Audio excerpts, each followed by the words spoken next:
Video 4. Writing Position Papers.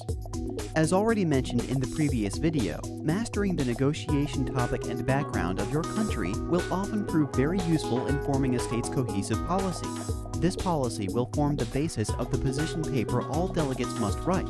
Usually, it's a 1- or 2-page document which outlines your state policies toward the agenda. Essentially, it's a summary of your knowledge of the topic and the position your country plans to take when it enters negotiations. Actually, writing position papers is where the work of a delegate gets done. It is even possible that you will find yourself spending hours on just reviewing the information you uncovered in your previous research and constructing it into a paper.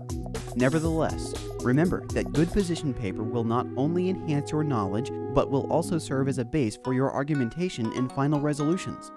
Usually, position papers have to meet certain criteria, and therefore, you have to pay careful attention to the guidelines when drafting it. These guidelines should be given to you by the supervisor of the course. When it comes to the content of the position paper, this is naturally dependent on the research you devoted to your country and negotiation topic.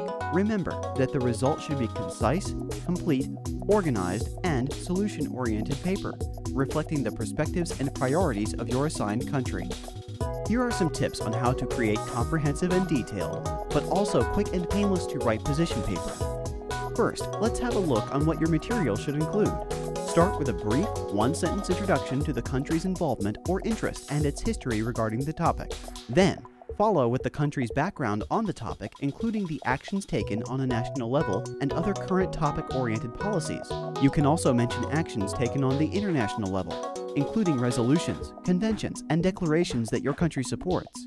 In other words, try to link your country to the work that has been already done. Optionally, you can also include quotes from speeches and statements by state representatives, or statistics data regarding the issue. And most importantly, specify the country's recommendation for a resolution for the topic. Propose some specific steps to resolve the problem, and list potential solutions that your country might be willing to support. For example, cooperate with other members or support certain resolutions, and so on. Finally, let's present you a few do's and don'ts when writing a position paper. Be clear and explicit as much as possible. Write in the present tense unless you are referring to specific actions in the past. Avoid too much use of first-person pronouns. Instead, refer to your position by country name.